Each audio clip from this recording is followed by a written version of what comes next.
Dabur হানিটাস presents Krishnakoli. না, কুষ্ঠিতে কোনো সমস্যা নেই।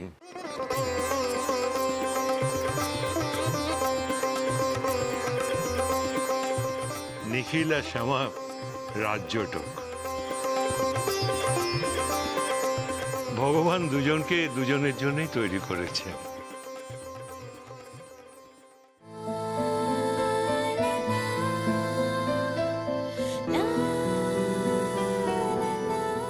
ব্যাস, তাহলে তো আর কোনো সমস্যাই রইল না। বাবা, যখন কোনো বাধা বিপত্তি নেই তখন তো একটা প্রি ওয়েডিং পার্টি হতেই পারে। কি বলিস বর্দা?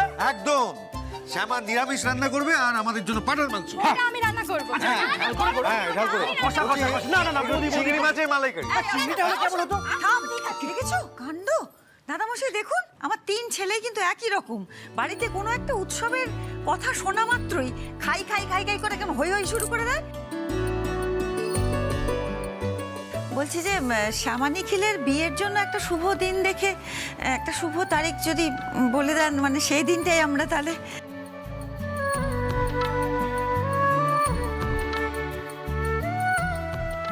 সামনের 2রা আশ্বিন খুব শুভ দিন।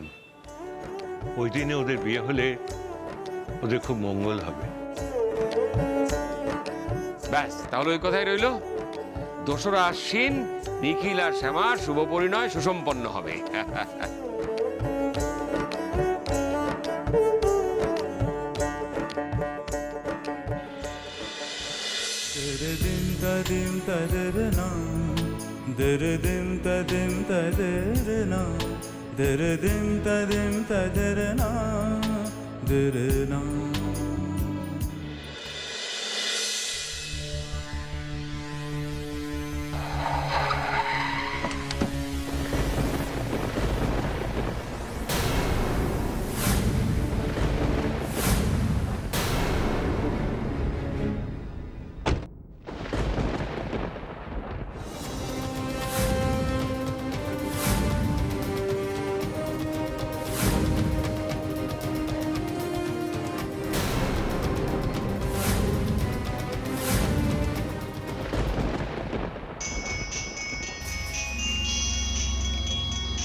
হ্যালো, কি বললে? 15 সেপ্টেম্বর? ওকে, তাহলে ওই দিনেই নিখিল চৌধুরীর মৃত্যুর খবর ইতিহাসে থেকে যাবে।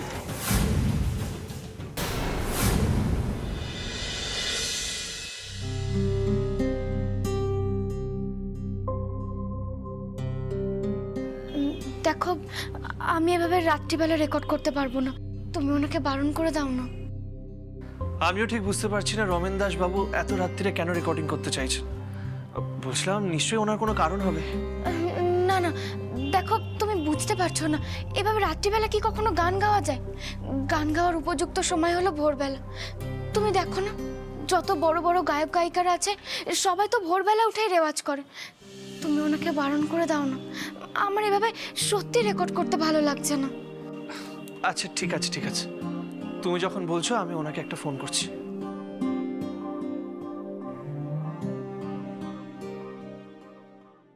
কৃষ্ণকলির বর ফোন করছে।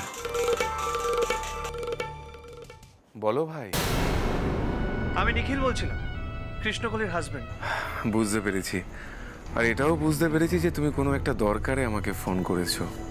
তবে তুমি যদি এটা বলো যে কৃষ্ণকলি রাতের বেলা রেকর্ডিং করতে পারবে না, তাহলে কিন্তু খুব মুশকিল হয়ে যাবে, সবকিছু একেবারে আটকে যাবে। আসলে আমি বলছিলাম কৃষ্ণকলি চাইছেন রাত্রির বেলা রেকর্ডিং না করে সকালে রেকর্ডিং করতে, মানে সকালে ওনার গলা ভালোভাবে খোলে। আর তাছাড়া আপনি তো রেডিওতেই ওনার গান শুনেছেন, আর রেডিওর প্রোগ্রামও সকালবেলাই হয়। তাই আমি রিকোয়েস্ট করছি, যদি ওনার রেকর্ডিং সকালে করা যায় তাহলে তাহলে খুব ভালো হয়। নিখিল, আসলে আমি তো সকালে রেকর্ডিং করি না। আমার না এই রাতের নিস্তব্ধতাটা বড্ড ভালো লাগে। আমার মনে হয় সারাদিনের কাজ শেষ করবার পরে রাত্রেবেলাটাই হচ্ছে সঙ্গীত সাধনার উপযুক্ত সময়। তোমরা আমার যতগুলো গান শুনেছো, কালোজয়ী গান, আমার যতগুলো যুগলবন্দি গান শুনেছো, সবগুলো কিন্তু রাত্রেবেলায় রেকর্ড করা। তাছাড়া সূর্য ডোবার পরে না চারিদিকে একটা প্রশান্তি থাকে। তাছাড়া রাতের অন্ধকারেই তো লুকিয়ে থাকে একজন প্রকৃত গায়কের অনুভবের গভীরতা, আর সেই গভীরতা থেকেই তো সঙ্গীতের সৃষ্টি। আশা করি তুমি বুঝতে পারছো আমি কি বলছি নিখিল। আমি আপনার কথা বুঝতে পারছি, কিন্তু একটা কথা আমি আপনাকে ক্লিয়ারলি বলতে চাই, কৃষ্ণকলির পক্ষে রাত্রিবেলা রেকর্ডিং করা পসিবল না। এটা ওনার হয়ে আমি আপনাকে জানিয়ে দিলাম। তাহলে তাহলে কৃষ্ণকলি যেটা বলছে সেটাই হোক। দিনের বেলায় না হয় গানের রেকর্ডিং হবে। তবে কি জানো তো, মানে আমি দিনের বেলায় কতটা ভালো গান রেকর্ড করতে পারবো, গাইতে পারবো আমি জানি না। দেখুন, আমি আপনাকে জাস্ট একটা কথাই বলতে চাই, আপনি তো সাধক মানুষ, তাই আপনার সাধনা সকাল থেকে শুরু হওয়ার কথা, তাই না? হ্যাঁ, তা তো হয়ই। আসলে কি জানো তো, যখন অনেকগুলো মানুষ মিলে প্রশংসা করে, একজন শিল্পী যখন খ্যাতির একেবারে শিখরে থাকে, তখনই হয় খ্যাতির বিড়ম্বনা। বলতে পারো আমার সাথেও সেরকম কিছুটা হয়। তবে হ্যাঁ, কৃষ্ণকলি একেবারে ঠিক কথা বলেছে, সকালের ওই পবিত্র সময়েই রেকর্ডিংটা করা উচিত, আর আমি সেটাই করব। তাহলে কাল সকাল 8টায় আমি রেকর্ডিংয়ের ব্যবস্থা করছি। আমি আমি রেকর্ডিস্টকে বলে দিচ্ছি, তুমি কৃষ্ণকলিকে বলে দিও। হ্যাঁ, ওকে। তাহলে এখন রাখি ভাইটি।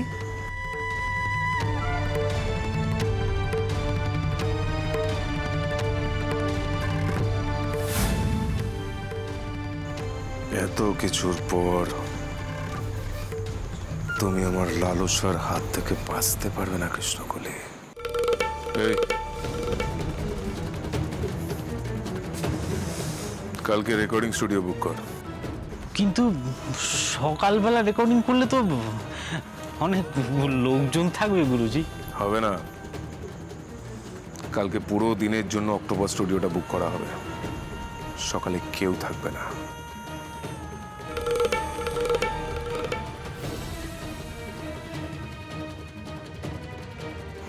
সকালবেলাও যে আমার ভয়ঙ্কর রূপটা দেখা যায়, সেটা আমি কালকে হাড়ে হাড়ে বুঝিয়ে দেব। নিখিল চৌধুরীর স্ত্রী কাল যে কি হাল হবে, আর লজ্জায় সেটা বাইরের কাউকে বলতেও পারবে না। আহারে কৃষ্ণকলি, তুমি এত ভালো গান গাও আমি জানি, কিন্তু কালকে তোমার আমি সব অহংকার, সব দম্ভ চূর্ণ করব।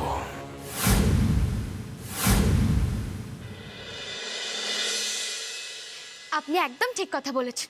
উনি যখন যেটা বলবে সেটাই হবে নাকি? এভাবে কি রাত্রিবেলা কখনো রেওয়াজ করা যায়? একদম উচিত কথা শুনিয়ে দিয়েছে। তুমি তুমি একদম ঠিক কাজ করেছো। আর কি যেন বললে, তুমি একদম উচিতটা করেছো। আচ্ছা বাবা, ঠিক আছে, তাতে কি হচ্ছে? আপনি বলে ফেলেছি, প্রথম প্রথম বলছি, মাঝে মাঝে তো হয়ে যেতেই পারে। না না না না না, প্রথমও হবে না। এইসব হলে কিন্তু তোমার পয়েন্ট কাটা যাবে। সে যাকে, এমনিতে মাথায় এত চিন্তা, তার মধ্যে আপনি তুমি, আমার সব মাথা থেকে বেরিয়ে যাচ্ছে। শ্যামা, আবার তোমার কিসের চিন্তা? তুমি বুঝতে পারছো না, এই রমেন দাসের সঙ্গে গান গাওয়ার কথা দিয়ে এমনিতেই আমি ফেসে গেছি।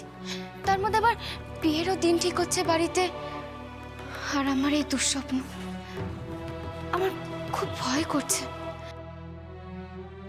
বারবার মনে হচ্ছে আমাদের এই বিয়ের দিনটাকে ঘিরে যদি কোনো অমঙ্গল ঘটে।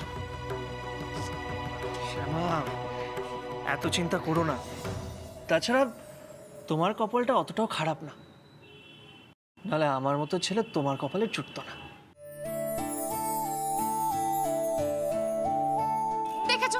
সবসময় আমার সঙ্গে মজা করো।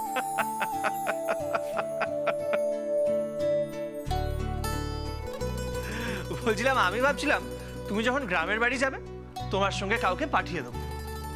কাকে?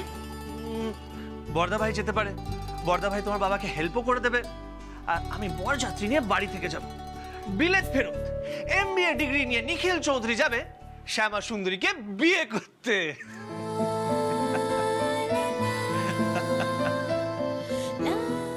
বলছি যে সেদিন আপনি আমার কাছ থেকে কি উপহার আশা করবেন? আবার কি আবার? আপনি হ্যাঁ, আপনি তো কি হয়েছে, আপনি বলে ফেলেছি তো, মাঝে মাঝে তো বলে ফেলতে পারি।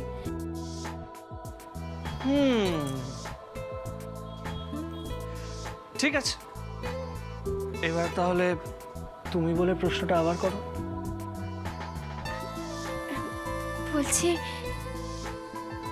তুমি সেদিন আমার কাছ থেকে কি উপহার আশা করবে? বাসর ঘরে একটা ভালো গান গাইলে আমি খুশি। ঠিক আছে। সত্যি? সত্যি। ঠিক আছে, তাহলে এটাই ফাইনাল।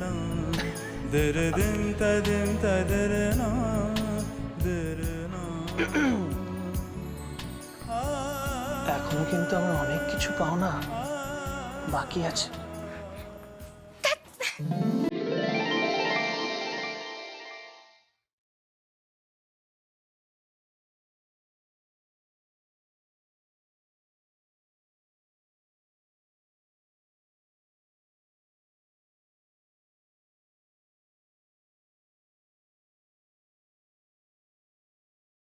আচ্ছা ঠিক আছে, একটু ভাবনা চিন্তা করে নিজের উত্তরটা দিও। তবে একটা কথা জানিয়ে রাখলাম, আমার পাওনা কিন্তু আমি ছাড়বো না।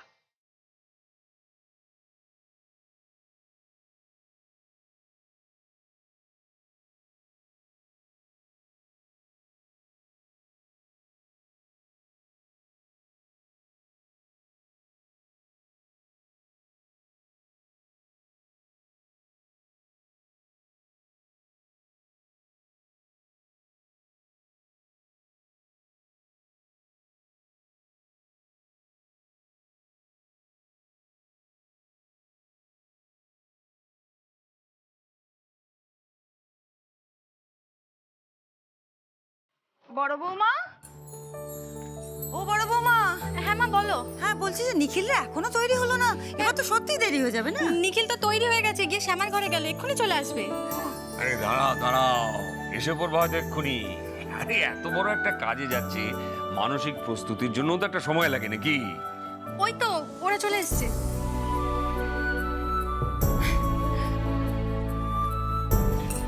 ভালো করে গান গাইবি শ্যামা, যাতে সারা পৃথিবীর লোক তোর ভক্ত হয়ে যায়, কেমন? আর যাতে লোকে বলে যে ওই রমেন দাসের চেয়েও কৃষ্ণকলির গলার মাধুর্য অনেক অনেক অনেক বেশি।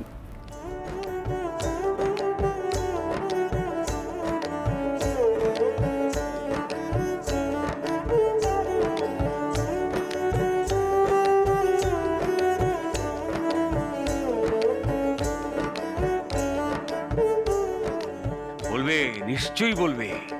দেখো, জীবনে আমার অনেক স্বপ্ন পূরণ হয়েছে, কিন্তু এবারে স্বপ্ন পূরণে একটা অন্য অনুভূতি হচ্ছে, সব এই ছোট বৌমার জন্য।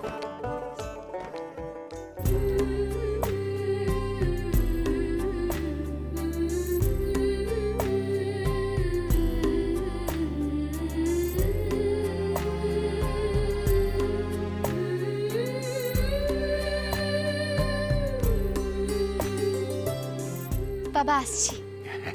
এসো এসো।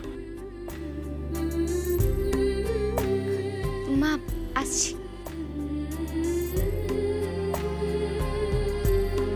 নিখিল, বেরোচ্ছিস নাকি? হ্যাঁ রে মির্জা ভাই, আজ তো শ্যামার রমেন দাসের সাথে রেকর্ডিং আছে। ও হ্যাঁ, তাই তো। দিশা, দেখো শ্যামা আজ প্রথম রেকর্ডিংয়ে যাচ্ছে, অ্যালবাম বেরোবে। হ্যাঁ শ্যামা বলেছিল তো আমার।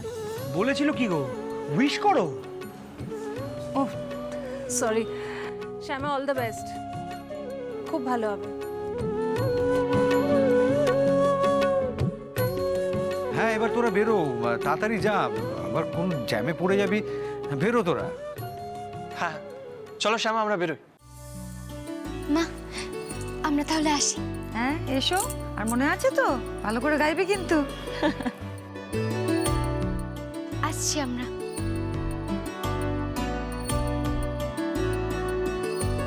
চল আসি মা।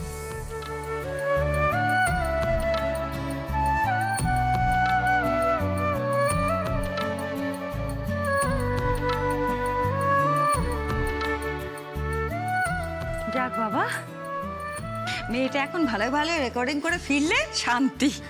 বড় বৌমা একটু চা বানাও তো। হ্যাঁ মা। সে না হয় হলো, কিন্তু আদিত্যর ব্যাপারটা কি হবে আমি এখনো বুঝতে পারছি না সুজাতা। মানে দেখো কিছুতেই বলছে না কবে আসবে, খালি বলছে সময় মতো চলে আসবে। এতদিন পরে কেন এরকম হেয়ালি করছে সেটাই তো বুঝতে পারছি না। সে আবার কি, আমাদের তো প্রিপেয়ার হতে হবে, আসার দিনটা তো বলতে হবে নাকি? আরে বাবা, ও হয়তো সারপ্রাইজ দেওয়ার প্ল্যান করছে, তাই জন্য বলছে না।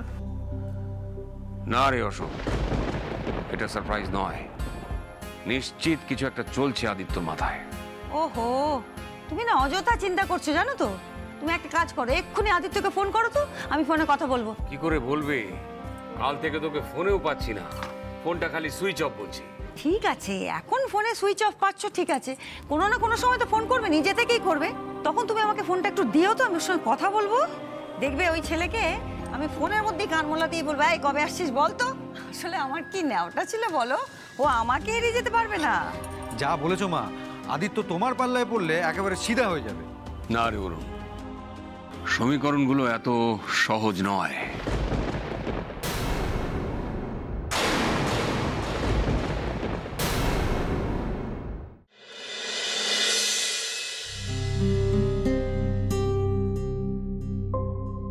আজ কিন্তু তুমি আমার সঙ্গে ভেতরে যাবে, নইলে আমি গান গাইবো না। শ্যামা, সে বললে কি করে হয়? আর রমেন দাস আর তুমি স্টুডিওর ভেতরে থাকবে, মানে আমি ওখানে কি করে যাব? কেন, স্বামী হিসেবে যাবে। ওই তো আমি যখন রেড এফএম এর অফিসে গাইতে যাই, তুমিও তো তখন যাও। আর বাইরে দাঁড়িয়ে থাকো, কাঁচের জানলার ভেতর দিয়ে তোমাকে দেখা যায়, এখানেও যাবে। শ্যামা, এমন করলে কি করে হবে? শোনো, মনে জোর রাখো, এত ভয় পাওয়ার কোনো দরকার নেই, তাহলে তো মানুষটা বেশি পেয়ে বসবে। পাত্তা দিও না, বুঝেছো? একদম পাত্তা দেবে না। আর তুমি সাহস করে দাঁড়ালে আমার মনে হয় না কোনো প্রবলেম হবে। ঠিক আছে ঠিক আছে, এবার এইসব কথা ছাড়ো, গানে কনসেন্ট্রেট করো। যে কেউ ভয় পাবে, আর তুমিও। আপনি বুঝতে পারছেন না ছোট কর্তা।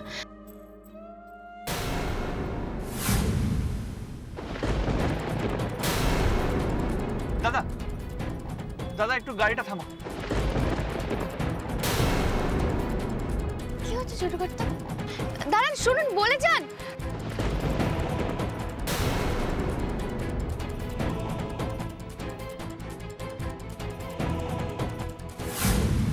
আদিত্যদা, আদিত্যদা! আরে আরে কি হলো, তুমি এভাবে দৌড়ে এলে কেন? চেনা কাউকে দেখেছো? ওই যে গাড়িটা পাস করলো, যেটা ওখানে দাঁড়িয়ে ছিল, তার সামনে একটা লোক দাঁড়িয়ে ছিল, একদম আদিত্যদার মতো দেখতে।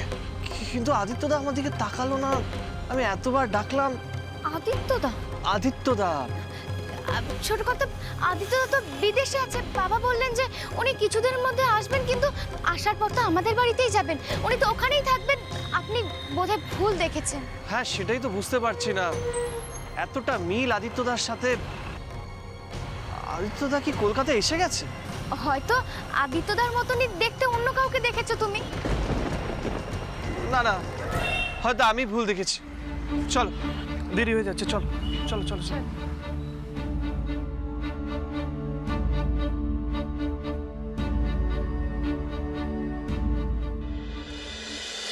সময় পাল্টাচ্ছে, সম্পর্কগুলো পাল্টে গেছে। আমি ফোনে ওর গলা শুনে বুঝতে পেরেছি আদিত্য আর সে আদিত্য নেই। বাবা, আমি তো আগেই বলেছি, দেখো আদিত্য যা যা চায় তুমি সেটা ভালো মনে করলে দিয়ে দিও। দেখো এটা নিয়ে আর টেনশন করো না। না রে, আমি না চাইলেও দুশ্চিন্তা মাথা থেকে সরিয়ে রাখতে পারছি না অরুণ। আমার খালি ভয় হচ্ছে ও এখানে এলে আমাদের সংসারে আবার নতুন করে কোনো ঝড় উঠবে না তো।